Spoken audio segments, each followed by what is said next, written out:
نو پیسې مې راښکلې دي ویله به چې راکشې که چې بېرته یې نه کش نه کوي د ATM درنه ماسټر کارډ کش نه کړي.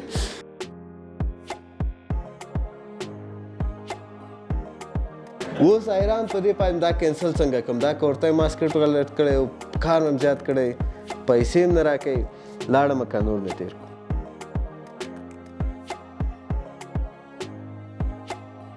او فکر کوم دا ځای دی چې نظري صاحب سره یعنی مننه ترنه وکړم چې واقعیت په ادمین او فایننس کې زه یو چېرته ورسېدم کور مودان نظري صاحب.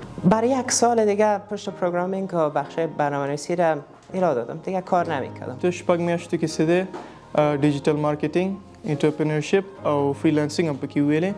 کارونه هم ادامه لري جاب هم وشو هم ثواب شو هم خرما هم لپتاپ را پاتې شو هم سالری شو هم جاب شو هم کاریر شو. بیا یک دفعه ای ترینینگ است اینجا برای 100 تونم کو. دا اصل کې داس یو میشن و چې بر علاوه د دې نه چې موږ د خپل ځان لپاره کار کوو او د خپل ژوند ډول ته بدلون ورکوو اصلي هدف دا و چې موږ د خپل ملک لپاره څه وکړو. یعنی دا میشن موږ د خپل ملک د ښېرازۍ او د اقتصادي سوکالۍ لپاره کړی ده.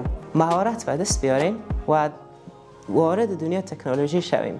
دې کې سده به موږ ته بوټ کیمپ او دا شیان موږ ته وښودل پریکټیکلی موږ ته کارونه وښودل او الحمدلله ډېر شیان پکې زده کړو.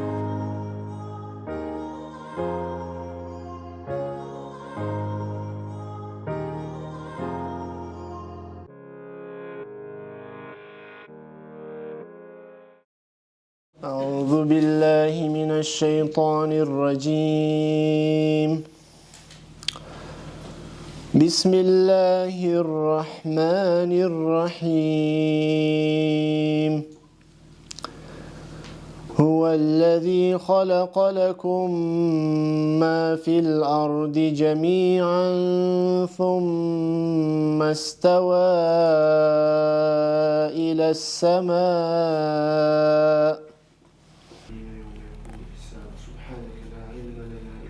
منګه شپږ میاشتې یو بل سره ټول ښه په فرینډشپ زون کې په ټیچنګ سټوډنټ څه کله ما ریکارډ کوو کله هم تاسو په زور راوړئ تېرې کړې 2 ساعته تاسو دلته وئ هغه هم هفته کې 3 ورځې د دې پسې شا چې موږ ټیم څومره کارونه کړي وو د ټیسټ نه نیولی د سلیکشن نه نیولی چې څو دفعې ریجیکټ شول بیا اکسپټنس بعض شاګردان دي چې بیخي کامیاب شوي هم نه ول نو د هغوی چې کوم ضرورت و او هغوی چې کوم لیاقت یې درلودو صحیح ده بعض مشکلات د وجې نمرې کمولې نو د دې ټول هر څه چې کوم مختصر ده دا به استاد حکمت تاسو ته به ټول ذره بیان کړي چې اصل مونږ څه تیر کړي دي تاسو سره.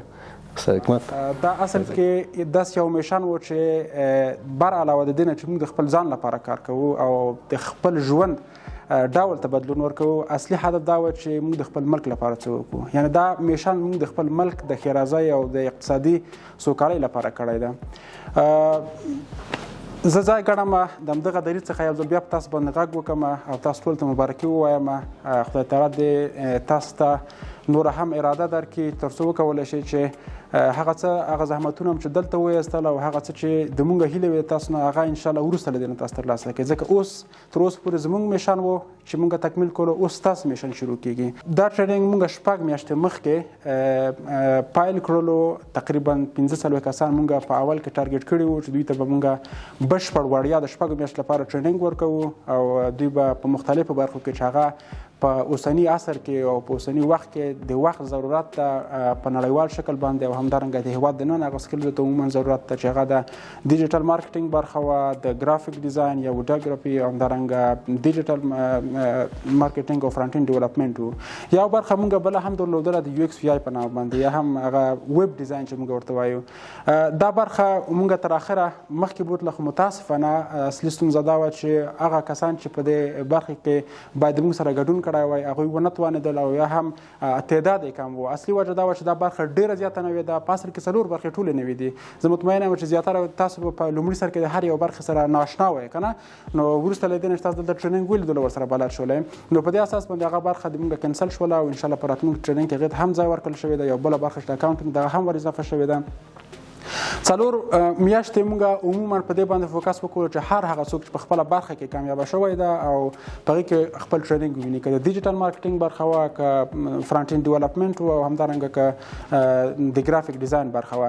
دوی 4 میاشتې لپاره ټریننګ ولیدلو، بیا 1 میاشت لپاره دوی ته پراکټیکل بوټ کامپ جوړ شول تر څو هغه سکیل چې 4 میاشتې لپاره دوی زده کړي دي د هغوی څخه په عملي ډګر کې استفاده وکړي او عملا دوی د صحنې سره بلد شي. زه مطمئنه یم چې د ویډیوګرافي برخه کې استاد فرید زیاتره کسان راوستل، د سټوډیو سره یې اشنا کړل، د کیمرې او د لایټینګ سره یې اشنا کړل، د ایډیټینګ په برخه کې اشنا کړل، په همدارنګه د ډیجیټل مارکیټینګ برخه کې، فرانټ اینډ ډیولپمنټ برخه کې الحمدلله زیاتره پروجیکټ یې ترلاسه کړي، پروجیکټ یې ترسره کړي.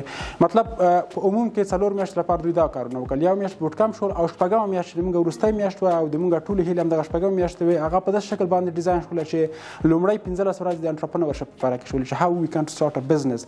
هغه څه سکیل چې موږ ترلاسه کړي دي، زده مو دي په 4 میاشتو په جریان کې مو ترلاسه کړي، د هغې څنګه موږ عملا استفاده وکړو او هغه څوک چې دې علاقهمندان دي چې غواړي خپله بزنس ولري څنګه د هغې نه استفاده کولی شي. بیا وروسته له هغې نه فریلانسنګ برخه کې د استاد خان یزید څخه چې الحمدلله د افغانستان په سطحه باندې د فریلانسنګ په برخه کې یو څوک ده او په هغې باندې موږ حساب په ویاړ باندې کولی شو، هغې ته دعوت ورکړو او تاسو سره په دې برخه کې همکاري وکړله او الحمدلله یو ډېره ښه نتیجه یې ترلاسه کړه چې څومره د ما معلومات په اساس باندې په دې محصلینو کې او همدارنګه د موږ فیمیل په برخه کې زیاتره کسانو خپل سیلز وکړل د لومړي ځل لپاره د فریلانسنګ برخې څخه. دا ډېر زیات د ویاړ ځای دی او اصل کې د دغه ټریننګ عمومي هدف هم دغه و چې موږ وکولو چې دا برنامه په دې شکل باندې ډیزاین کړو.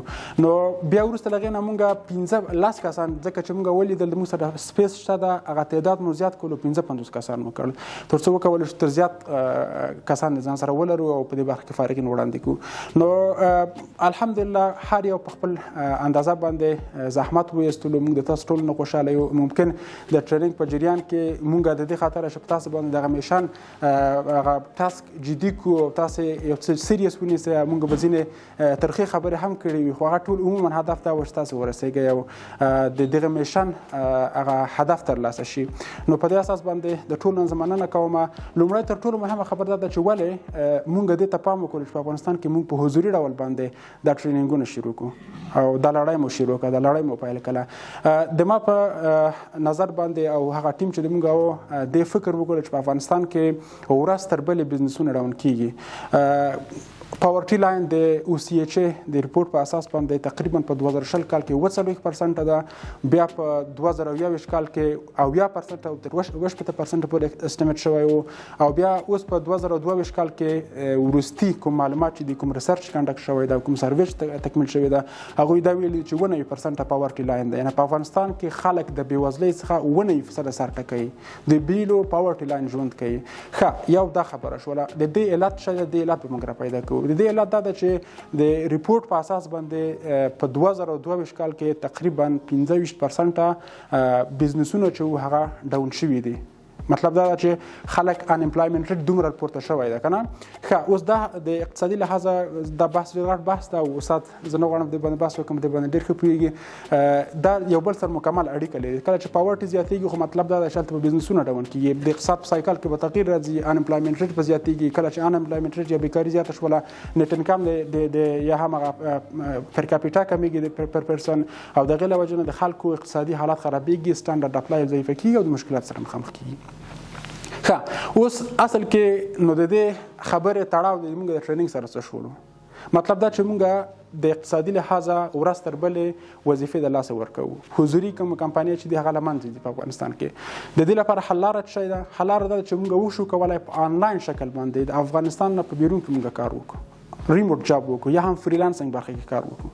نو د هغې لپاره موږ کوشش دا وکړو چې هغه برخې ټارګېټ کړو چې هغه په نړۍ کې د آنلاین یا ریموټ جاب په نړۍ کې مهمې دي. چې د هغې جملې څخه موږ وویل چې ډیجیټل مارکیټینګ ده. که تاسو چیرې ګوګل ته لاړ شئ او سرچ وکړئ چې په ډیجیټل مارکیټینګ برخه کې کوم څه ضرورت دي او د دې هغه ټاپ سلاریان څومره دي، همدارنګه په فرانټ اینډ برخه کې، همدارنګه د ویډیوګرافي په برخه کې، نو تاسو به مطمئنا پوه شئ او تاسو الحمدلله اوس په دې باندې پوهېږئ هم ځکه چې تاسو اوس عملا تجربه ترلاسه کړه.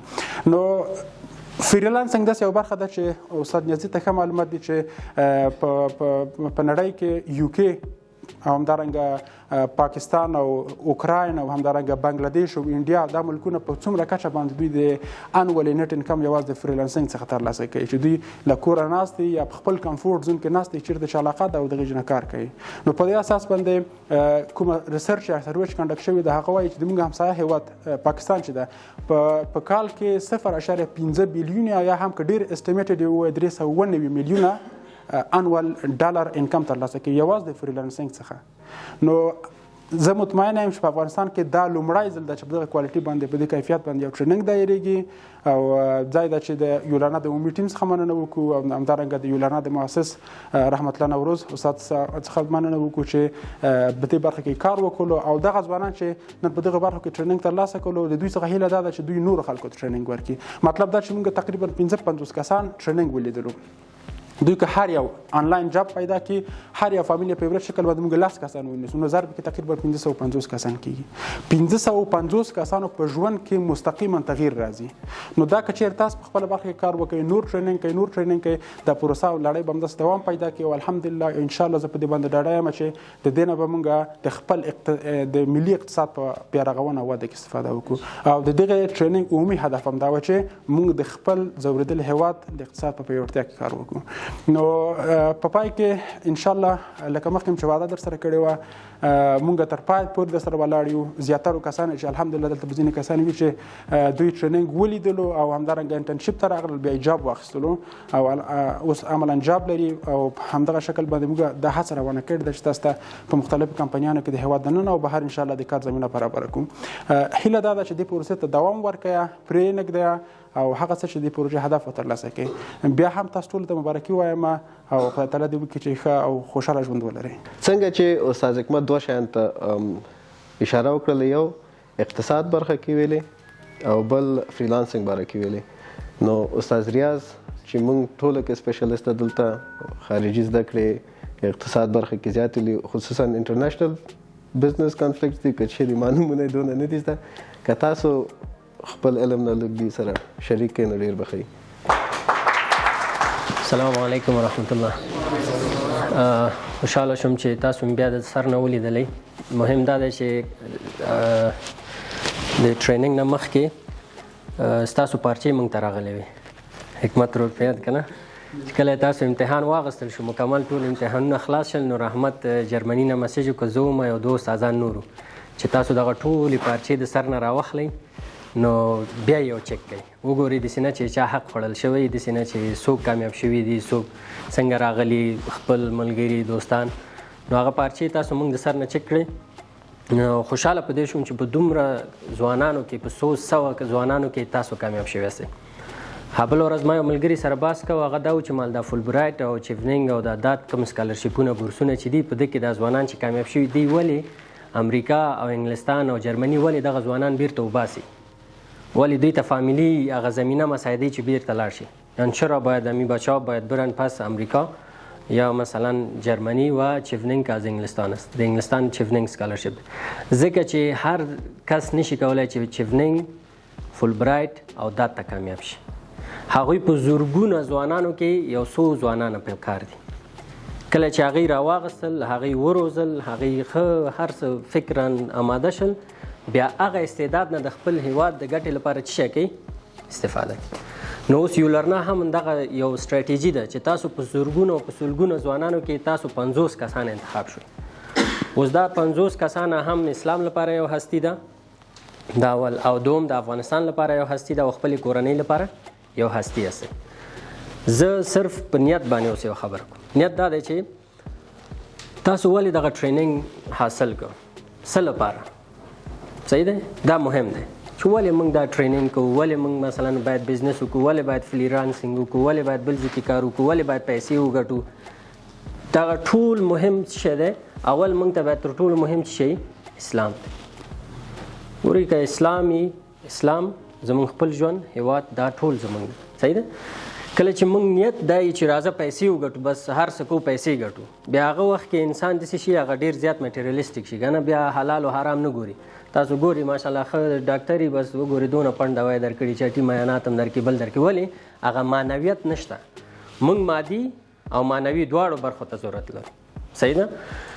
اسلام تاسو وګورئ تجاران ډیر زیات تشویق کړي. اسلام د هغه ځوانانو ډیر زیات طرفداري کوي چې خپل په خپو ولاړي، بل چاته لاس وکړی نه چې ته ما ته راکړه او دنه یې واخله او دنه نه، خپل په مهارتونو. او الله سبحانه وتعالی هر انسان ته بیل مهارت ورکړی. دا چې ته خپل مهارت نه استفاده نه کوې دا بیا زموږ خپل ستونزه ده چې موږ یې نه کوو. نو اوس اسلام چې کله تا ته دا تشویقي چې ته خپل په پښو ودرېږه، ښه ډېرې پیسې وګټه، ښه ډېرې حلال، ښه ښایسته کور ولره، ښه ښایسته موټر ولره، خو په حلاله طریقه به بیرته مصرفوي. ځکه چې ته ډېرې پیسې ولرې څه شی کوې، ډېره صدقه کوې، ډېر زیات زکات ورکوې، حج ته ځې، عمرې ته ځې، د یو مسلمان مرسته کوي، د یو مسلمان مشکل حل کوي. کله چې ته خپله پیسې نه لرې، ستونزه کې بس قرار ناستې، نو بیا څه شی کوي، بیا به مجبور لاس دې مخکې کوي. ځکه د رسول الله صلی الله علیه وسلم حدیث دی، هغه لاس چې ورکوي د هغه لاس نه چې اخلي هغه بهتره ده.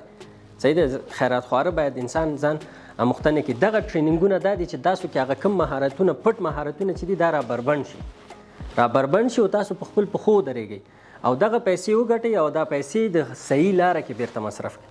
داسې نه چې ډېر زیات پیسه داره شي بیا غلطو لارو کې مصرف کړي. نه، هغه پیسې چې تاسو عاید کم دی او بیرته چیرته مصرفوئ، دا ډیر زیات مهم دی. یو چاته هم خیر ورسیږي. یا بیخي داسې نه شو الله مکه چې بیخي مټریالیسټک مایند شو، بس فکر وکړو چې بس دا دنیا انده د پیسې ګټه، بیا مونځ هم پرېږده، عبادت هم پرېږده، روژه هم پرېږده، هر څه بیا پرېږدئ. نه، موږ باید دواړه سره راځو، یو ځای کړو. صحیح نه؟ نو دغه استعدادونه افتخار ځکه موږ دا کوو چې کله کله زه رحمت سره مې ملګري سره هغه ما سره مشوره کوي یا خپلو کې سره مشوره کوو، دا دی چې دغه ځوانان تاسو کولی شئ، تاسو 50 کسانه باید د 10 نورو ځوانانو ته هغه خپل مهارت ورسوئ. دا یو مسؤلیت دی. دا داسې نه دی چې یو مسؤلیت دی.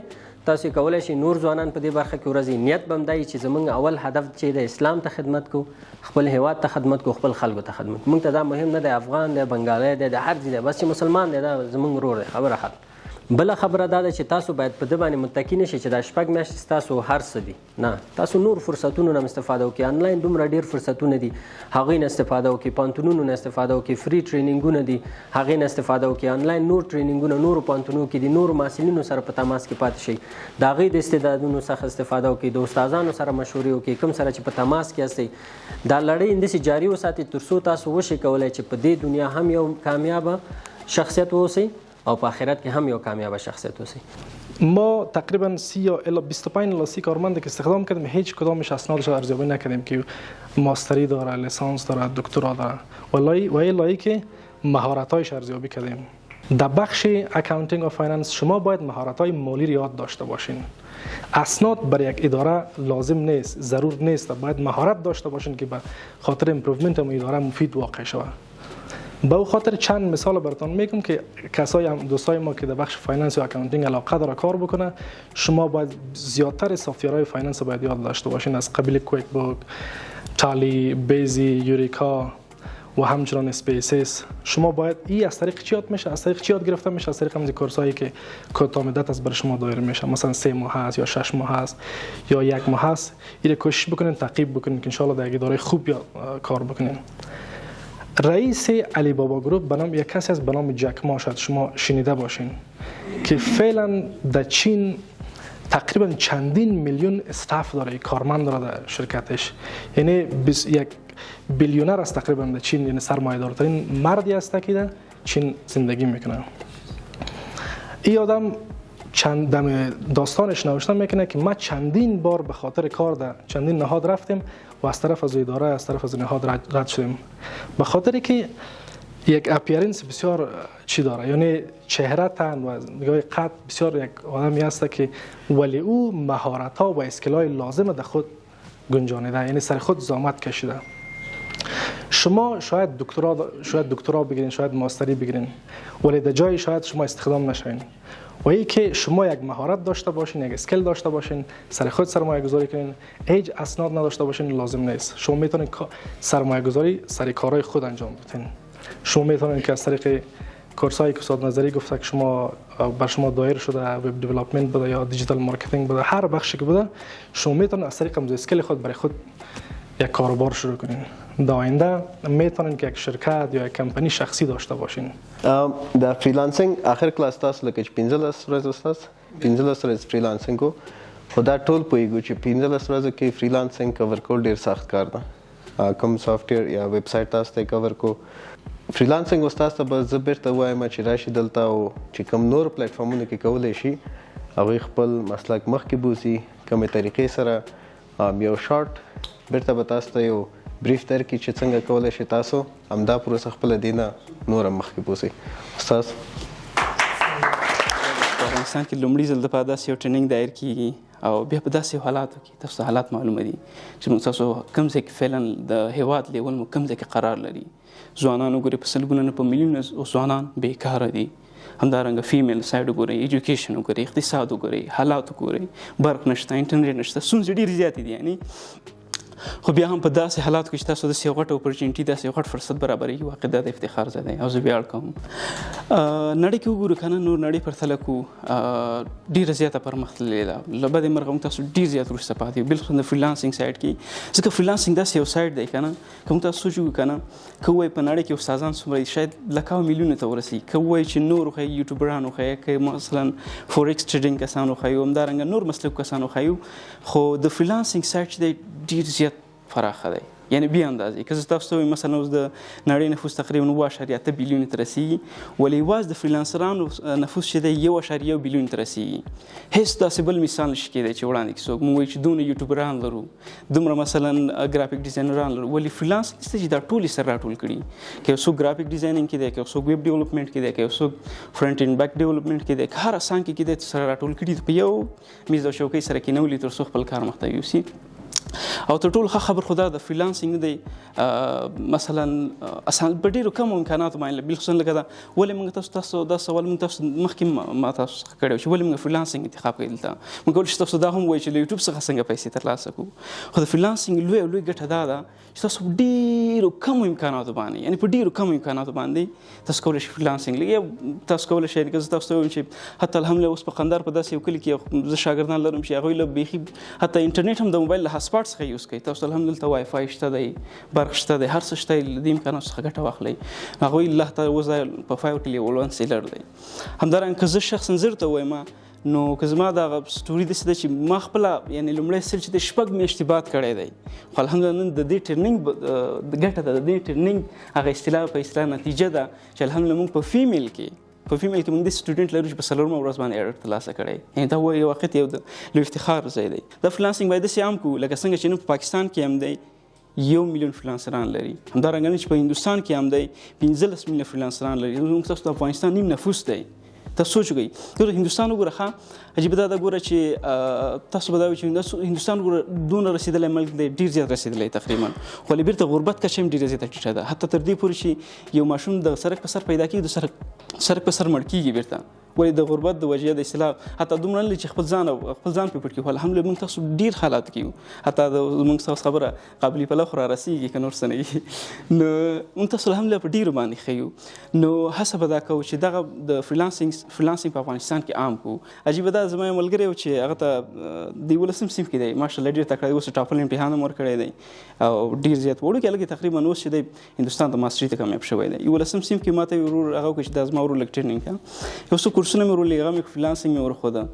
نو پلار یې ما ته زنګ وویل چې ته خو دا زما زوی د کار ښکلی دی ټول ورځ کمپیوټر ته ناست دی خو ما ته یې د هغه هلک استعداد معلوم و هغه هلک استعداد ما ته معلوم و چې دا کار کوي.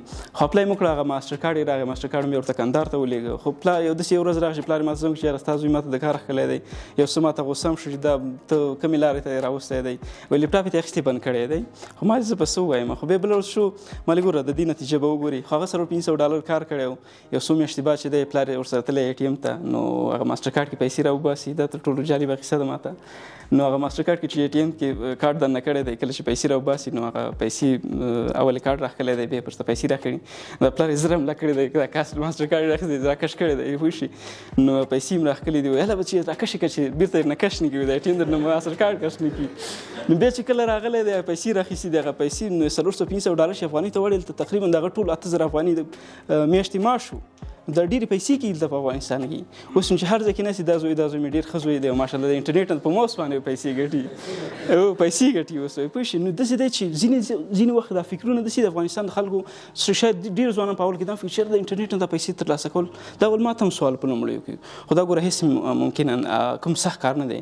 کوم تاسو وګورو دغه ټول د دنیا سرمایه‌داران چې وګورو که نه کوم چې شتمن خلک دي دوی ټول د ماوس د کمپیوټر په کلیک باندې پیسې ګټلې دي. یو هم چا کولنګ نه دی وهلی یا داسې کوم ډریوري کې پیسې نه دي ګټلې. اوس موږ جیف بیزوس یاد کو، که بیل ګیټ یاد کو، که مارک زوکربرګ یاد کو، که جیک ما یاد کو، که نور یاد کو، سټیو جاب یاد کو، دوی ټول شاته بیکینډ کې وګورئ ټوله ټیکنالوژي استعمال شوې ده.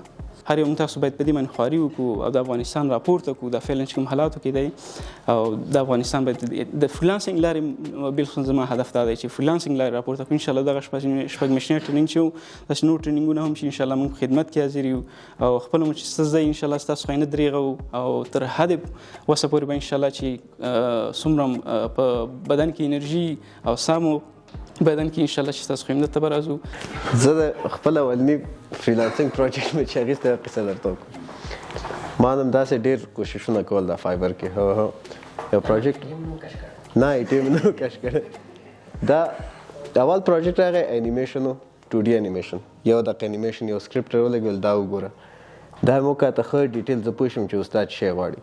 دې سره څنګه یو بل فایل مې رالیږلی و، یو MB یو نیم MB فایل ما زه نه دې باندې چک کوم دا سکرپټ را سره د خلاص 2 هفتې ټایم دې باندې 10 ورځې ما کار وکړو. آخري دا 10مه ورځ شو خدای ما دغه فایل اوپن کړو، کنه فایل کې لیکلي چې دا کوم سکرپټ ده دا غلط ده، دغه سکرپټ باندې کار وکړه. اوس حیران په دې پایم دا کینسل څنګه کوم، دا کورته ما سکرپټ غلط کړی او کار مې زیات کړی، پیسې هم نه راکوي. لاړم کانور مې تیر کړو، عکسونه اخلم ویډیو اخلم، زه خو مریض یم موټر والا یم.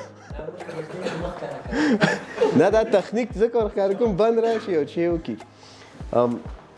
ډېره مننه استاد چې فریلانسینګ عموما یعنې ورو ورو فریلانسینګ په جګېدو کې ده او باید ټول خلک فریلانسینګ زده کړي، خصوصا اوس دې وخت کې چې انټرنیټ هم شته ده، برق هم خیر څه نه څه شته کولی شي ته د کار وکړي.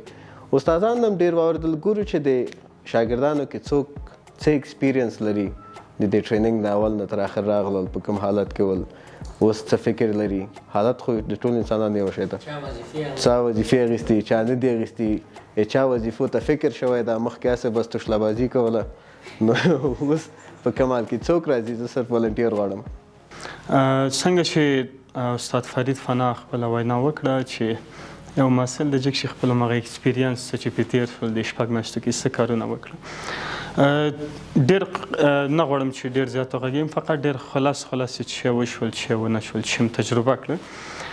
کلا زه چې یولرنا ته راتلم اوله کې زه په یعنې د یولرنا نه زه خبر نه وم کلا چې یولرنا څه شی دی، څه لپاره دی، کوم سرویسز لري یا پروډکټ لري یا څه شی دی. صحیح ده.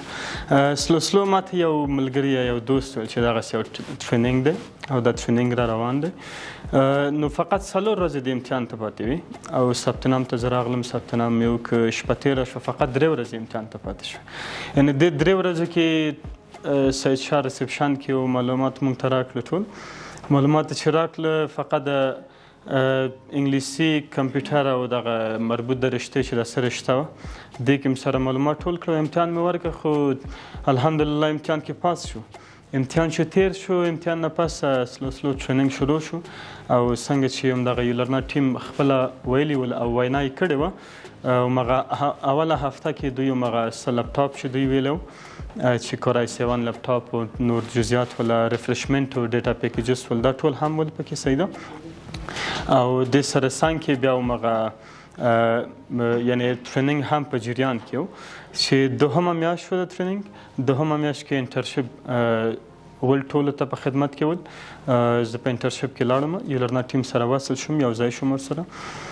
د انټرشپ کې اصلا د اډمین او د فاینانس انټرشپ خو داسې زما د تجربه او ایکسپیرینس چې په ژوند کې وه چې مختلفو شرکتو کې ما کار کړی و، نو هلته زه بیا کسټمر سپورټ کې هم دوی سره یعنې فعلا هم زه اډمین او فاینانس کې یم، نظري صاحب سره همکار یم او فکر کوم دا ځای دی چې نظري صاحب سره یعنې مننه ترېنه وکړم چې واقعیت په اډمین او فاینانس کې زه یو چېرته ورسرم کور مودان نظري صاحب خوشحاله اوسئ. یو بل دا چې کسټمر سپورټ کې زه فعلا هم یم، یعنې کارونه هم ادامه لري، جاب هم وشو، هم ثواب شو، هم خرما، هم لپټاپ را پاتې شو، هم سیلري شو، هم جاب شو، هم کاریر شو. نو دغه ټول زما اکسپیرینس و. برای 1 سال دیگه پشت پروگرامینگ و بخش برنامه‌نویسی را ایراد دادم، دیگه کار نمی‌کردم. بعد از او 1 روز بود برادرم برام گفت که سابق برنامه‌نویسی میکردی، بیا یک دفعه این ترینینگ هست اینجا برای یک ثبت نام کن. ما اومدم اینجا استاد سعید شاه بخش فرانت اند دیولپمنت ما را درس میداد، خودش در ریسپشن هم بود. امروز مشوره کردم، گفت که بخش وب دیولپمنت اگه بری بهتر است چون قبلا هم در اینجا کار میکردی. همون بخش ثبت نام کردم. 6 ماه پیش با امید از این آمدیم که مهارت به دست بیاریم و وارد دنیا تکنولوژی شویم. تکنولوژی که با همین چند خط کد شروع میشه و آخرش خیلی چیزای بالاتر از این خط بود. و فعلا 6 ماه بعد که تقریبا چند روز پیش تمام شد، با مهارت‌های خیلی زیاد از اینجا میریم. هم با مهارت‌هایی که اصلا توقعش نداشتیم در 6 ماه بعد دست میاریم. و به حیث کسی که جدیداً 2 هفته پیش از مکتب فارغ شده و انشاءالله سال دیگه پانتون رو شروع میکنه، این مهارت ها میتونه که به حد اندازه کمک کنه مرا در بخش پانتون و همچنان برای که کامپیوتر ساینس و سی اس را شروع کنیم. یعنی بنیاد گذاشته شده. حالا حتی چون ما به عنوان کشور که در جهان سوم زندگی میکنیم خیلی بیشتر از کشورهای دیگه باید کار کنیم. اگر 1 ساعت دیگر را درس میخوانند 2-3 ساعت درس خوانده شود باید ماها. و از همین خاطر اگر از پانتون کرده 2-3 سال ما پیشتر باشم، این میتونه که کم این که در کشور جهان سوم زندگی میکنیم خیلی فایده داشته باشه و میتونه که جهان سوم بودن ما را یک کم پیش بیاره، جهان دوم، جهان اول. با او اندازه بتونیم کوشش کنیم که انشالله به یه هدف رسیدیم. بیا غیر لپاره د 6 میاشتو ټریننګ هم واخیسته. 6 میاشتو کې څه دی ډیجیټل مارکیټینګ، انټرپرینورشپ او فریلانسینګ هم پکې ویلې. دې کې څه دی بیا موږ ته بوټ کیمپ او دا شیان موږ ته وښودل، پریکټیکلي موږ ته کارونه وښودل او الحمدلله کوشش مې دا رس کېدی چې بل په هغه کې ګرافیک ډیزاینینګ کې پکې کوشش وکړو چې هغه هم پکې زده کړو. دپاره یو سکل مهم دی موږ هغې لپاره. سم شارټ ما ویلې پکې. خیر، تشکر. من ډېر خوشحاله شو چې تاسو خپل نظریات، انتقادونه، نیکې مشورې نظري صاحب سره شریک کړئ او هغه یې ځان سره نوټ کړي، ځکه چې موږ غواړو دا ټریننګ نور هم تطبیق کړو او نور هم مخکې ویسو. دلته زه چې کله افغانستان کې وم په دې باندې هم خبرې وشوې چې د یو لرنر فزیکي یو سنټر ولري او داسې خاص ټریننګونو دپاره، خو متاسفانه کوم امکانات چې موږ په نظر کې ساتو هغه فزیکي سنټرونو کې افغانستان کې ډېر محدود دي. نو همداسې په نورو ولایتونو کې هم محدود دي او بل یو لرنر فزیکي ټریننګونه هرګز پلان نه درلودو. موږ غوښتل چې یو آنلاین پلیټفارم اوسو، په دې کې موږ وکولی شو چې نور فیچرونه هم اضافه کړو. هغه جاب پورټل دی، فریلانس دی، دلته درس وایه او ډایرکټ همدلته کار واخله. زه په غربي نړۍ کې خلکو سره خبرې کوم او کارونه به ورته وایم چې زموږ پلیټفارم په تروی خلکو ته ورکوي. همچنان آهسته آهسته یو لرنر ځي د مسلمانانو سوشل میډیا طرف ته. دلته به ویډیو، عکسونه او بعض شیان تاسو اپلوډ کوئ، لکه څنګه چې نور پلیټفارمونه دي. موږ به هم دا اپشن ولرو انشاءالله ډېر ژر. نو روډ میپ د 2023 کال په اخره پورې موږ کافي پلان نه لرو. امید دا دی دا کومو دلته چې درسونه او ټریننګونه هغسې دي چې راتلونکی کوم پلان موږ لرو، که هغه د مکتب ډیجیټلایزیشن دی، که همداسې د پوهنتون بعضې مضامین ډیجیټلایزیشن دی. زه غواړم تاسو پکې دخیل شئ، څوک چې په گرافیک بخش کې گرافیک بخش دخیل شي، څوک مارکیټینګ کې، څوک په نور شیانو کې. خو دغه ټریننګ دغه 6 میاشتې یو شروع وه. بهتر دا دی چې تاسو دې ټریننګ نه بعد هم لاړ شئ، هغه خپل مربوطه فیلډونو کې کار وکوئ. خیر دی، ګوره زما اولین معاش 15,000 افغانۍ و. اولین معاش مې 15,000 افغانۍ و. ما په امتحان سره په شروع کې کار کوم او 15,000 افغانۍ چې میاشت پرې کېدې سخت خوشحاله وم. یعنې یو څه زده کړې دپاره او دا ډېر مهم بخش دی، خصوصا دغه فرنټ انډ ډیولپران چې کوم دي. تاسو فکر کوم چې HTML CSS او جاواسکرپټ لوستی دی، بس دې کې ځان ښه تکړه کوي او دا مه هېروئ. ګوره په دې ملک کې چې زه اوس فعال یم په جرمني کې 4 لکه کسان هر کال په کار دي چې د وظیفې خالیګاه ډکه کړي. که څوک غواړي یو بیرون ملک ته هم راشي، ډېر اسانه ده چې ته لاړ شه، اپلای وکړه، خپل تخنیکي سکل ته ښکاره کړه. اوس د ډیګریانې په کار نه دي، فقط ته چې پوهېږې هغو ته په کار دی او دلته راشه. او کافي هلکان راغلي دي یعنې زه د سلدوف په ښار کې هلکان ګورم چې افغانستان راغلي دي، فرنټ انډ ډیولپران دي، بیک انډ ډیولپران دي، او په دین نه په یو کال کې په دین نه 6 میاشتې دوی دا کسب زده کړی دی.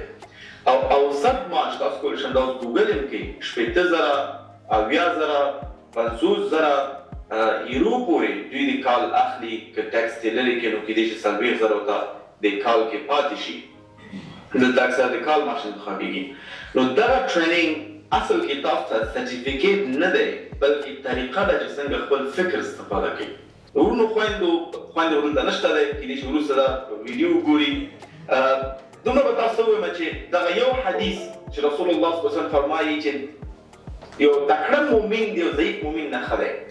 دلته علما چې کوم کبار العلما دي یا کوم زمونږ د اجماع د علماو دا په دې راضي دي چې دغه تقریبا محدود نه دی د انسان فزیکي قدرت ته، بلکې د دې امکاناتو ته چې یو مسلمان کافي امکانات ولري، که هغه اقتصادي وي، که هغه سیاسي وي، که هغه اجتماعي، نو دا الله ته بهتر دی نسبت ده چې یو کس ټوله ورځ ناست دی او چې موبایل سکرین ګوري 6 ساعته په ټیک ټاک تیر کړي دي، 3 ساعته په واتس اپ تیر کړي دي، همدا وایي چې سبا ته دا کار نه کوم، سبا ته دا کار بیا کوي، بیا سبا ته فاسي دا کار نه کوم، بیا سبا ته دا کار کوي.